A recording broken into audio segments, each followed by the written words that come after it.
So good morning everyone. जसं की तुम्हाला माहिती आहे आताच आपला बोर्ड चालू झाला आहे या ठिकाणी.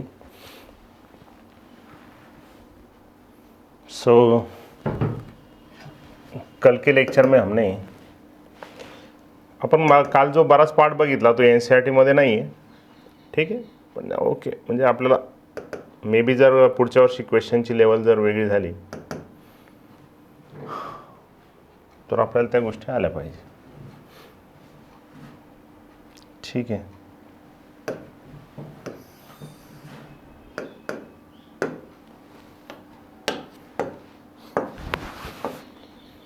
So in yesterday lecture we have studied some thermodynamics, है ना, न्यूमेरिकल पॉइंट ऑफ व्यू हमने सीखा है इसमें. So when pressure is constant, है ना, म्हणजे आपण काय काय बघितलं होतं बघा.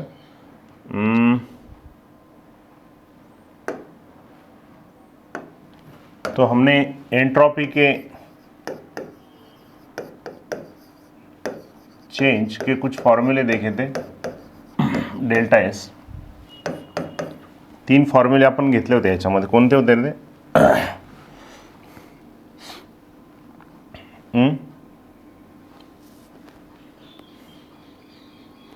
एक फॉर्म्युला आपण घेतला होता, delta S is equal to N into R L N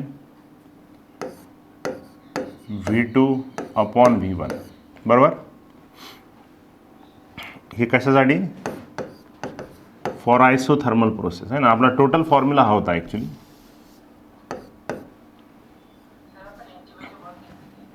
हा नाही, एनची व्हॅल्यू जी दिलेली असेल ती तिथे आपण एनची व्हॅल्यू एक कन्सिडर करून दिलं होतं.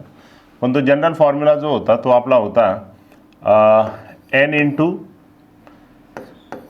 सी पी और सी व्ही, जे पण असेल तुमचं, ठीक आहे, है ना. तर समजा सी व्ही घेतलं होतं जे पहिल्यांदा आपण, C V into L N T2 upon T1. जर आपण ॲट कॉन्स्टंट व्हॉल्यूम म्हणतोय ना हा फॉर्म्युला, प्लस सी पी किंवा सी व्ही येऊ शकतं इथे, plus N into R into L N T2 upon T1, बरोबर का. तर याच्यामधून फॉर आयसो हे इथे ॲट कॉन्स्टंट व्हॉल्यूम होतं, आहे ना, at constant volume.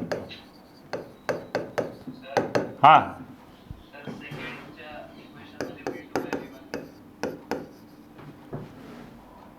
Sorry,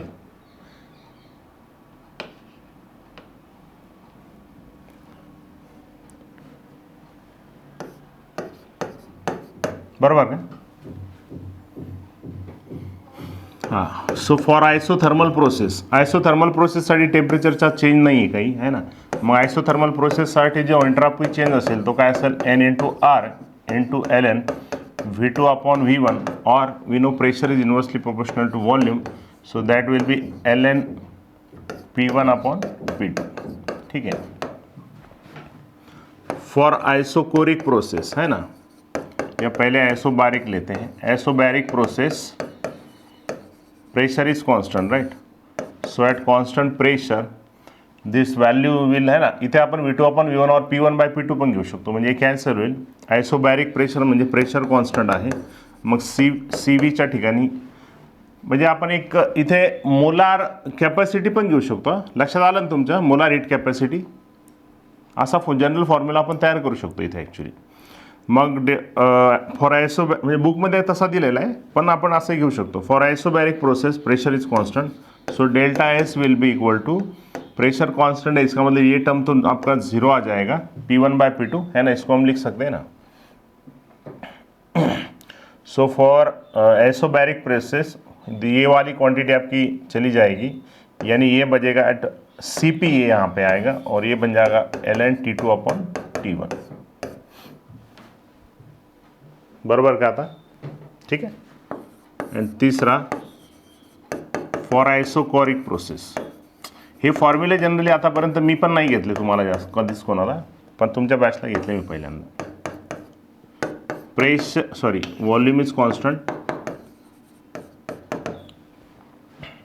volume constant मतलब delta S will be equal to N into C V into L N T2 upon T1. बस हे 3 फॉर्म्युले लक्षात ठेवा.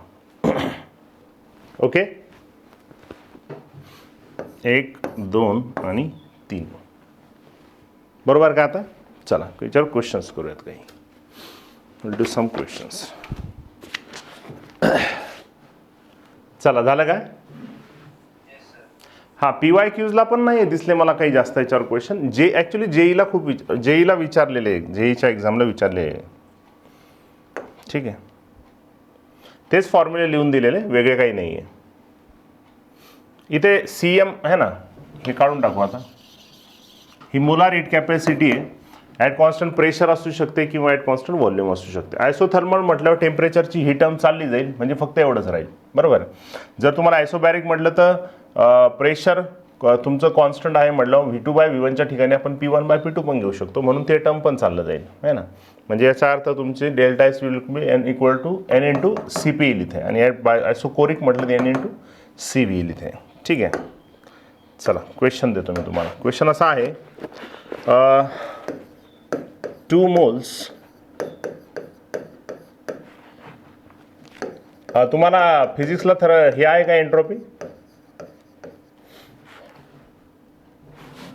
का रे, फिजिक्सला एंट्रोपी आहे? नाही आहे का? अच्छा, मग हे फॉर्म्युले नव्हते का तिथे?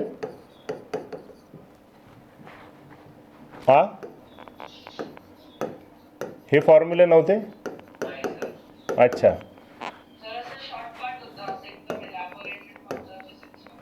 बरं बरं बरं. मग काय फिजिक्स अवघड म्हणतात?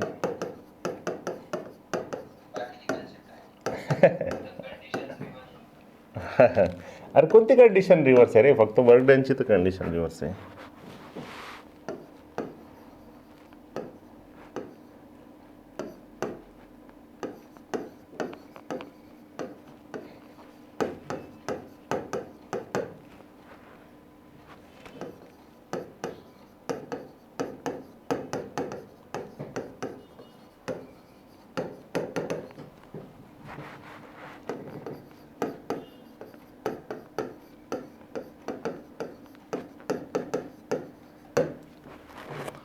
So 2 moles of an ideal gas is expanded isothermally and reversibly from an initial volume of 2 decimeter cube to 20 decimeter cube at 27 degrees centigrade. Calculate the change in entropy of system. Simple प्रश्न असेल तुमचा. आता तुम्हाला याच्यावरनं कळालं असेल, तुम्हाला जी process आहे actually आपण रिव्हर्सिबल प्रोसेससाठीच डेल्टा एस बघत असतो, तेव्हा हा प्रश्न नाही इथे रिव्हर्सिबलचा. पण मेनली प्रोसेस आपली आयसोथर्मल एक्सपान्शन झालेलं आहे. एक्सपान्शन झालं याचा अर्थ V2 ग्रेटर दॅन V1 असणार ऑब्विसली. बरोबर. हे तुमचं V1 आहे आणि हे तुमचं V2 आहे. इथे तुम्हाला नंबर ऑफ मोल दिलेले आहेत आयडियल गॅसचे, आणि तुम्हाला ज्यावेळेस तो एक्सपांड झाला 2 डेसिमीटर क्यूब टू 20 आहे ना, 20 डेसिमीटर क्यूब 27 डिग्रीला, तर त्याचा एंट्रॉपीचा चेंज काढायचा आहे तुम्हाला. ठीक आहे. हां, फर्स्ट स्लाइडच आहे ऐश्वर्या.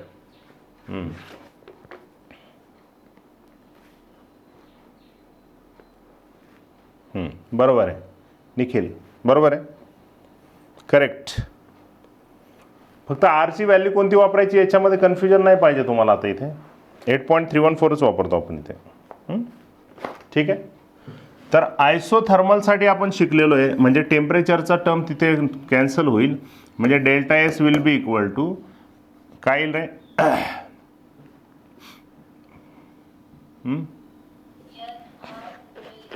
हा, NR ln V2/V1 बरोबर, इज इक्वल टू N दिलेला आहे तुम्हाला 2, R ची व्हॅल्यू तुम्ही वापरणार 8.314. ठीक आहे, इंटू. आता तुम्हाला माहिती आहे LNचं कन्वर्जन तुम्ही जर लॉगमध्ये केलं तर काय होईल? 2.303 होईल ना. त्याच्यामुळे तुम्ही याला लॉगमध्येच कन्वर्ट करून घ्या, म्हणजे याचं कन्वर्जन होईल 2.303 into N into R into log of V2/V1. ठीक आहे. सो दॅट विल बी 2.3 घ्या इथे. 2 इंटू R ची व्हॅल्यू आहे तुमची 8.3 घ्या, काही फरक नाही पडणार, इंटू आणि 8.314 असते पण बरं का, नाही तर बरेच जण म्हणतील नंतर. लॉग ऑफ V2/V1 म्हणजे 20 डिवाइड बाय 2. बरोबर ना, म्हणजे 10. किती येत आहे? अतिशय सोपं आहे. हा 38.2 बरोबर आहे. यस, ॲन्सर राहील याचं 38.2 जूल पर केल्विन. बरोबर, एन्ट्रॉपीचं युनिट आहे जूल पर केल्विन. हा चालतं, 38.2 पर्यंत येऊन जाईल. Yes, very simple question. जे दिलं आहे तेच आहे, बाकी काही वेगळं नाही, असं वेगळं काहीच नाही आहे. खूप सोपं आहे. फक्त ते फॉर्म्युले आपण पहिल्यांदा बघतो तेव्हा आपल्याला असं वाटतं खूप अवघड आहे ते. ठीक आहे, चला झालं सगळ्यांचं. ठीक आहे, कॅल्क्युलेट करून घ्या नंतर. चला पुढच्या क्वेश्चनला जाऊयात.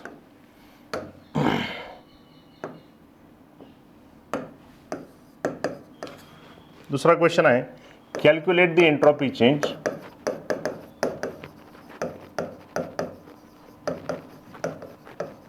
calculate the entropy change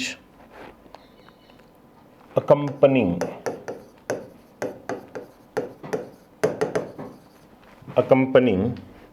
the heating of 1 mole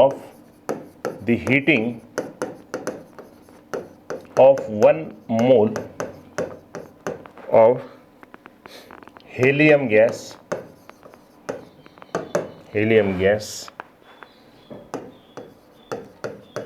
assuming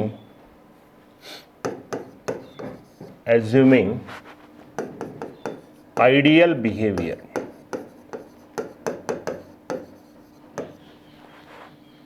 from a temperature of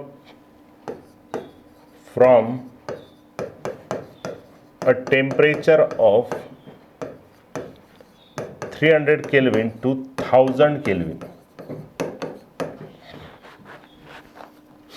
at constant pressure.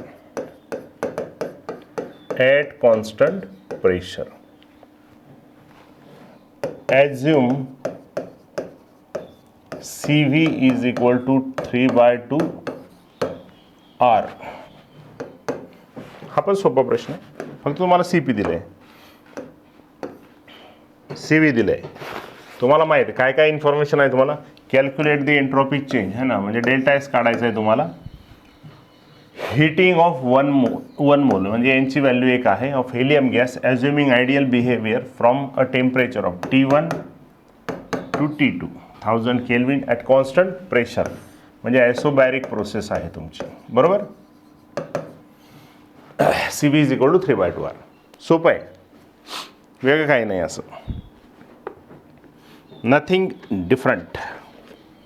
वेगळं असं काहीच नाही.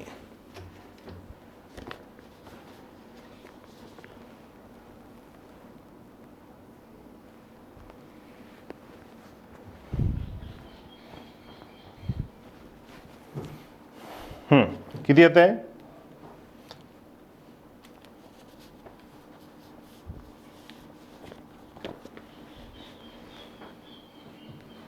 आदित्य, नाही चुकलं बेटा. एकदा कॅल्क्युलेशन करा. हे बघा, तुम्हाला आयसोबॅरिक प्रोसेस दिलेली ना, आयसोबॅरिक प्रोसेस दिली म्हणजे delta S equal to N into CP येतं. N into CP into LN T2/T1. बरोबर. पण आता याला सुरुवातीला तर कन्वर्ट करून घ्या लॉगच्या याच्यामध्ये, कॉमन लॉगमध्ये 2.303 into N into CP into log of T2/T1. तुम्हाला T1 माहिती आहे, T2 माहिती आहे, N माहिती आहे, CP माहीत नाही, तुम्हाला CV दिलं आहे. तर आपल्याला माहिती आहे CP minus CV is equal to R असतं. म्हणजे CP equal to R plus CV म्हणजे R प्लस 3/2 R. म्हणजे हे येणार तुमचं 5/2 R. बरोबर आहे. हां, 25. साहिल बरोबर आहे, साहिल बरोबर आहे. फक्त एकाच बरोबर आहे, साहिलचं. Sahil मुटेकर. So delta S will be equal to 2.303 into N तर 1 मोल दिलाय into 5/2 into 8.314 into log of 1000 divided by 300. हा ऋषिकेश बराबर, जवळपास. यस, बरोबर आहे, बरोबर बरोबर. 25 अराउंड यायला पाहिजे तुमचं आन्सर. ठीक आहे.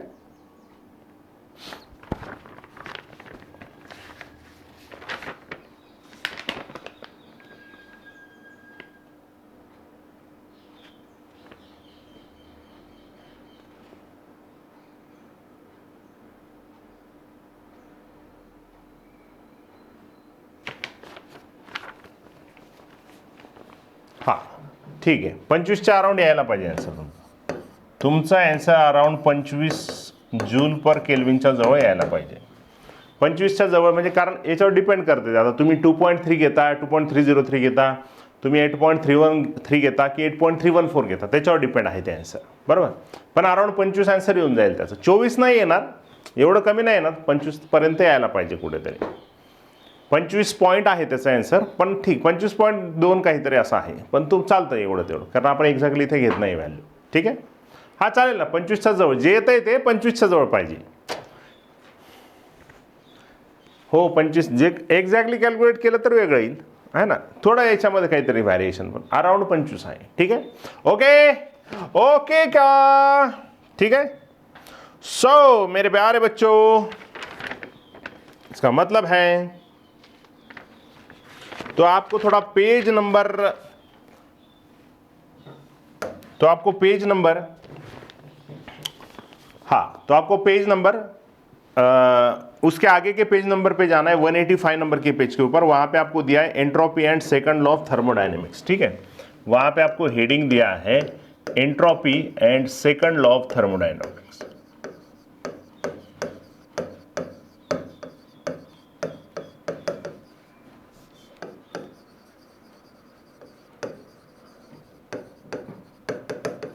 तो इन सारी चीजों को एक्सप्लेन करने के बाद हमारे pass second law of thermodynamics आया, तो वो है वी नो दैट. चलो निकाला सब लोगों ने, चलो fast. Now we will see today the statements of second law of thermodynamics, और ये वाला पॉइंट सीख लेंगे आज. ठीक है, मतलब कल के लेक्चर में हो सकता है ये खत्म हो जाए. निकाला सब लोगों ने, काट लगा रे, काट लगा. So entropy and second law of thermodynamics में वो बोलते हैं कि we know that for an isolated system, अभी तक हम आइसोलेटेड सिस्टम की बात कर रहे थे. We know that for an isolated system the change in energy remains constant, therefore increase in entropy in such system is the natural direction of a spontaneous change. This in fact is the second law of thermodynamics. Like first law of thermodynamics, second law can also be stated in several ways. The second law of thermodynamics explains why spontaneous exothermic reactions are so common. म्हणजे कोणत्या reactions common असतात रे? आपण म्हटलो ना की enthalpy, अगर आप लोगों की एंथैल्पी का चेंज, श्रेयस म्हणतोय सर गिव्स एनर्जी. अरे मला माहित आहे,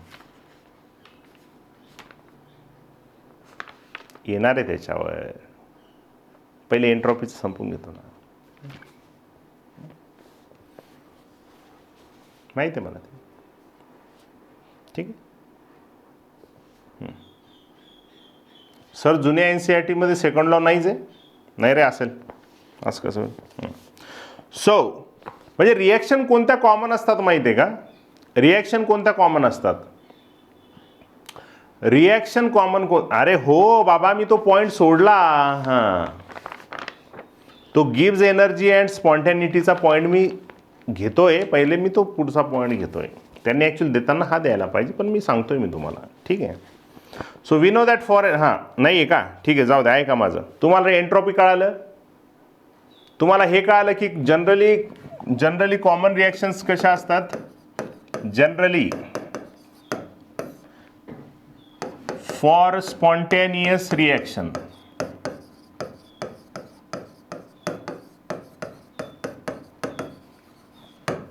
जनरली स्पॉन्टेनियस रिएक्शन कशा असतात रे? तुम्हाला दिले ना त्यांनी, कुठं दिलंय ते?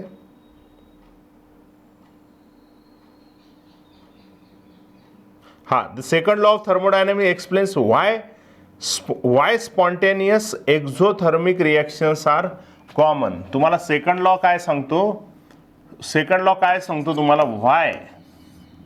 why spontaneous, परत लिहितो मी, why spontaneous exothermic reactions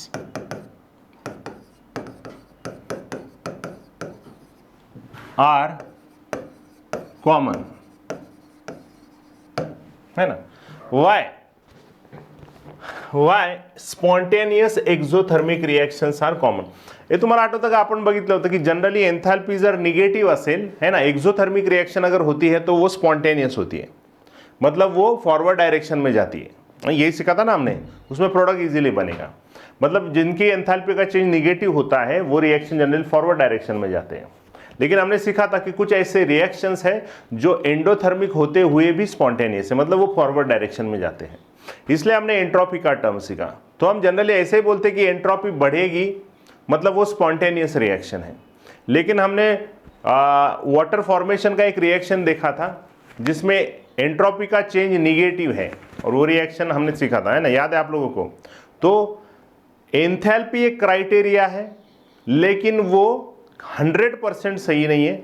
हाँ, इंपॉर्टेंट क्राइटेरिया है, मतलब वो कंडीशन होनी जरूरी है, लेकिन हो सकता है कभी कभी वो चीज़, मतलब वो कॉन्सेप्ट को फॉलो ना करें, लेकिन वो फिर भी आपकी स्पॉन्टेनियस रिएक्शन है, राइट.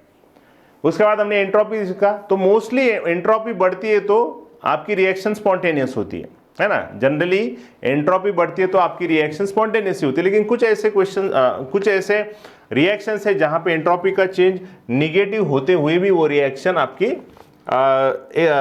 स्पॉन्टेनियस है. यानी एंट्रोपी भी आपका कंप्लीट क्राइटेरिया नहीं है, लेकिन सेकंड लॉ हमें बोलता है कि spontaneous exothermic reactions are common, और इन exothermic reactions it release by reaction increases the disorder of surrounding and overall entropy change is positive which makes the reaction spontaneous. ठीक है, हमने अभी जो पढ़ा है कि जैसे ही हीट रिलीज है ना होगी एक्सोथर्मिक रिएक्शन में, it will increase the disorder of surrounding and overall entropy change is positive which makes the reaction spontaneous.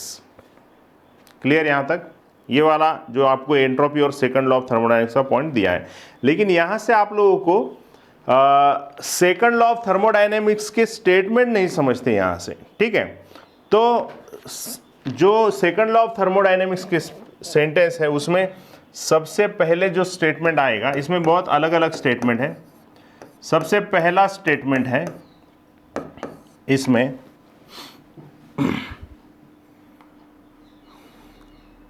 देखो फर्स्ट लॉ ऑफ थर्मोडायनेमिक्स में जो लिमिटेशन था है ना, वो हमने इसमें तो इसको सॉल्व करने के लिए actually second law of thermodynamics आया. लेकिन सेकंड लॉ ने भी वही बोला, क्या कि वी कैन नॉट कन्वर्ट, है ना, मतलब वो परपेचुअल मोशन मशीन के बारे में बोला था ना, हीट इंजन जो 100% हीट को वर्क में कन्वर्ट करता है. तो सेकंड लॉ ऑफ थर्मोडायनेमिक्स में भी यही बातें बताई गई थी जो मैं आपको लिख के देता हूँ. ठीक है, मैं आपको एक क्लियरली सेंटेंस लिख के देता हूँ ताकि आपको एग्जाम में अगर उस टाइप के एक सेंटेंस आएंगे तो आपको इजी हो जाएगा. ठीक है, तो सबसे पहली बात है कि अच्छा, स्पॉन्टेनियस प्रोसेस होगा मतलब प्रोसेस जनरली रिवर्सिबल होगा कि इरिवर्सिबल होगा? हाँ, इरिवर्सिबल होगा, है ना. स्पॉन्टेनियस है मतलब सामने जा रही ना, फॉरवर्ड में जा रही ना, मतलब irreversible process generally. So all spontaneous processes are thermodynamically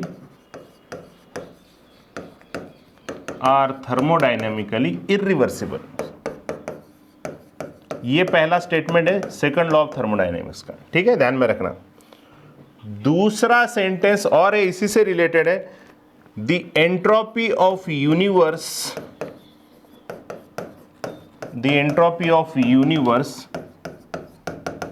is continuously increasing. Universe की एंट्रोपी कंटिन्यूअसली इंक्रीज होते ही. ये दो स्टेटमेंट. ठीक है, तीसरा स्टेटमेंट और चौथा स्टेटमेंट भी है. सगळ्या ज्या स्पॉन्टेनियस प्रोसेस असतात त्या थर्मोडायनेमिकली इरिव्हर्सिबल असतात. समोर जातात ना. The entropy of universe is continuously increasing. आता ते काय, अरे या निखिलला सांगा रे कोणीतरी. हा निखिल असं कालपासून काय करतोय मला काही कळतच नाही. सर ते गिब्स फ्री एनर्जी राहिलं ना. अरे हो, तेच शिकायचं आहे आपल्याला. एंट्रोपीचं संपू दे ना. तू गेलता कुठं?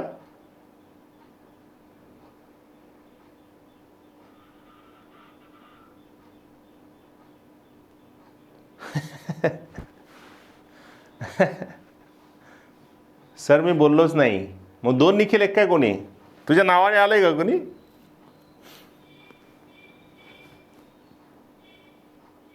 हे बरेच जण करतात बरं का लेक्चर.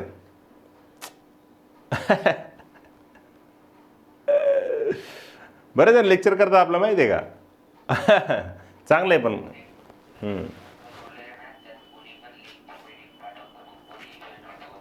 नाही चांगलं आहे ना, तेवढंच बघणं होतं त्यांचं मला.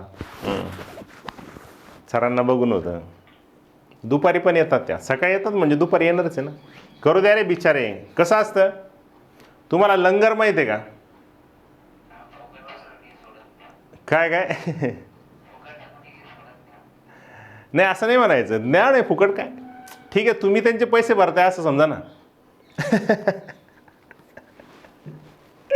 हा चव्हाण सर त्यांना म्हणतात ॲडमिशन करा रे जे येत असतील ते.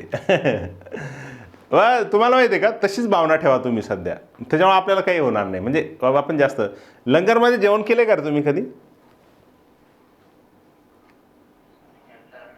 केलेलं आहे मी केलेलं आहे म्हणून सांगतोय. हां केलं आहे ना आपलं. मी सुवर्ण मंदिरला गेलो होतो अमृतसरला, त्यावेळेस केलं होतं 2 म्हणजे तिथंच जेवलो होतो बाहेर. आमचे मित्र हॉटेलमध्ये जायचे, मी तिथंच जायचो जेवायला, मस्त वाटायचं. पंगत वेगळी रे, पंक्तीचं वेगळं काम राहतं रे. तर ते लंगरमध्ये कसं असतं, ते काय कोणाला विचारतात का तुम्हाला की तू कोणत्या कास्टचा आहे किंवा काय कुठून आला आहे, काहीच विचारत नाहीत ते. हां गुरुद्वारामध्ये है ना. तशी भावना ठेवायची की तुम्ही त्यांचे पैसे भरताय, जे फ्री लेक्चर करताय म्हणजे तुम्ही त्यांचे पैसे भरताय, म्हणजे तुम्ही पुण्य करताय, म्हणजे तुमच्या आईवडिलांना पुण्य लाभलेलं आहे. त्यांना सांगा आज. तुमच्या आईवडिलांना पुण्य लाभलेलं आहे. आणि होपफुली मे बी त्याच्यामध्ये काही जणांची कंडिशन नसेल खरंच, असं पण असू शकतं बरं का. थोडा आपण तसाही विचार केला पाहिजे. तशी कंडिशन नसू शकते, त्याच्यामुळे त्यांना ते एवढे आपली फीस भरून नाही जमत असेल. त्याच्यामुळे तुम्ही खरंच असं समजा की तुम्ही आणि तुमचे आईवडील, तुम्ही त्यांना लिंक देऊन समाजकार्य करताय है ना, आणि तुमचे आईवडील तुमचे पैसे भरतायत म्हटल्यावर त्यांना ते इनडायरेक्टली है ना, उनको इनडायरेक्टली वो पुण्य मिल रहा है. ठीक है. So all spontaneous process are thermodynamically irreversible. The entropy of universe is continuously increases या continuously increasing ऐसे भी बोला आपको तो भी चलता है आणि ते होत जाणार. ठीक है. तीसरा स्टेटमेंट है इसका. तीसरा स्टेटमेंट है it is impossible to convert heat. It is mic बंद करा रे. It is impossible to